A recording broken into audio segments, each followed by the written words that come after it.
그런데 실종 다음 날 새벽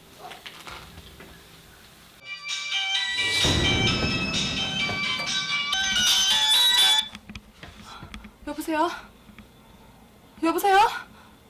새벽에 전화가 울리더라고요. 전화를 잘못 눌러서 급짐이라고 이제 두 번 받다가 보니까 그래가 전화 끊어져 버렸어요. 수상함을 느낀 아빠는 마을 앞 큰 길로 뛰쳐나갔고 그곳에서 검은 차 한 대를 목격했다고 합니다. 의심스러운 마음에 다가가자 도망치듯 사라져버린 차. 차를 쫓던 아빠는 차량의 뒷번호만 겨우 볼 수 있었습니다. 잠시 후 검은색 차는 새벽 시장을 가던 마을 할머니에게 다시 목격됩니다. 할머니 어디요? 그러길래 아저씨 잘 못 왔어. 저쪽에가 긴디. 실종 다음 날 새벽 목격된 검은색의 차량. 과연 성주의 실종과 어떤 연관이 있을까요? 아빠는 목격한 검은색 차의 뒷번호를 경찰에 신고했고 곧바로 검은 차 주인을 찾기 위한 수사가 시작됐습니다. 주변 지역 CCTV는 물론 차량, 차주에 대한 조사도 이루어졌습니다.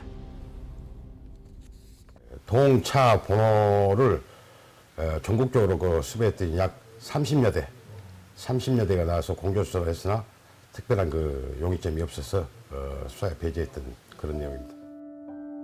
차량 수사가 한계점에 이른 그때 새로운 목격자가 나타났습니다.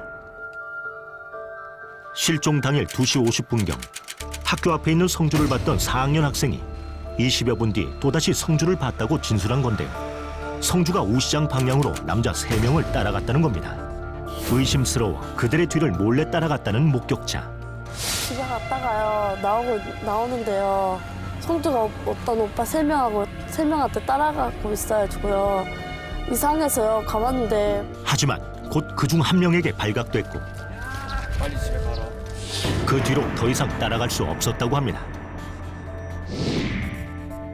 그리고 실종 다음 날 또다시 같은 학교 학생에게 목격된 성주.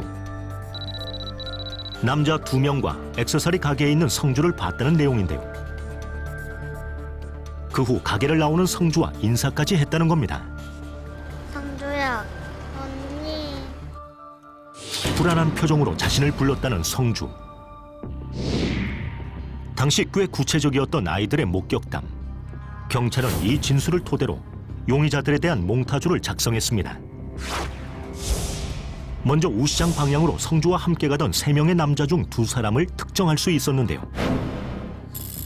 첫 번째 용의자는 20대 정도로 보통 키, 마른 체형을 가졌으며 코가 오뚝했다고 합니다.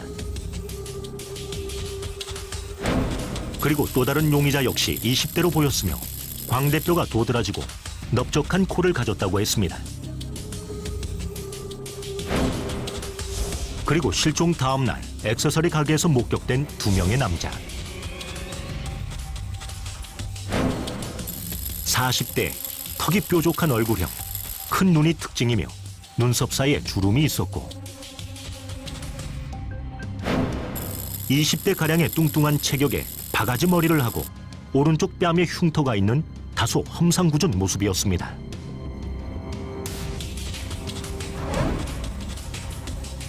경찰은 몽타주를 토대로 주변 상가와 인근 지역까지 탐문의 범위를 넓혀 수사를 진행했습니다.